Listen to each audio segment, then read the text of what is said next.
This documentary unravels the pivotal and devastating Berlin Conference of 1884 to 1885, where European powers unilaterally divided Africa, forever altering the continent's destiny and laying the groundwork for a century of colonial rule.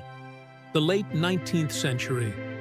Europe was a continent in flux, driven by the engines of the Industrial Revolution and a relentless thirst for resources, markets, and power.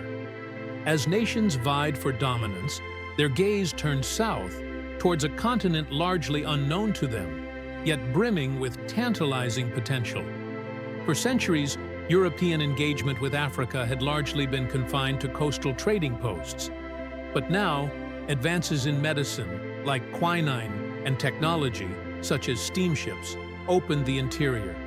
Explorers, missionaries, and adventurers ventured deep, sending back tales of vast, untapped riches. Rubber, minerals, timber, the raw materials that fueled Europe's factories lay waiting.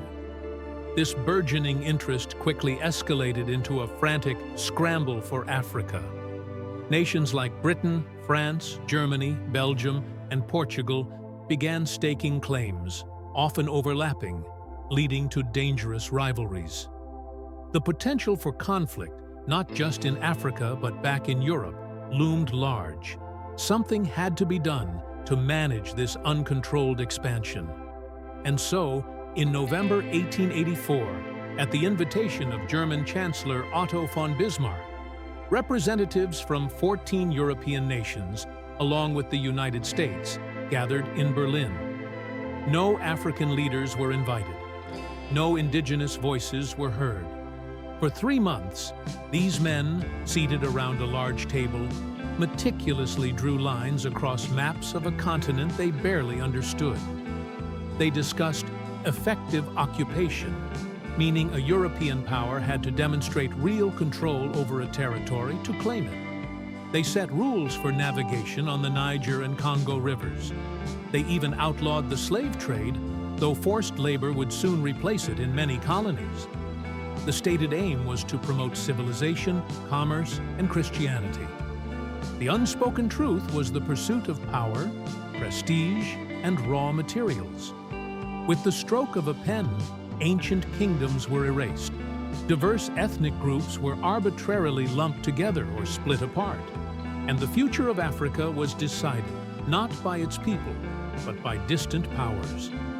The ink on the Berlin Act had barely dried before the consequences began to unfold. The scramble intensified, now with a veneer of international legality. European powers rushed to consolidate their claims, often through brutal military campaigns against African resistance. The arbitrary borders drawn in Berlin paid no heed to existing social, cultural, or linguistic realities. They cut through ancient trade routes, separated communities, and forced rival groups into single administrative units, while dividing historically unified peoples. This artificial partitioning laid the groundwork for many of the ethnic conflicts and political instabilities that would plague the continent for decades, even centuries, after independence. The conference solidified a system of resource extraction where Africa's wealth flowed out, enriching European industries while leaving little for the development of the continent itself. Even after independence movements swept across Africa in the mid-20th century, the legacy of Berlin remained.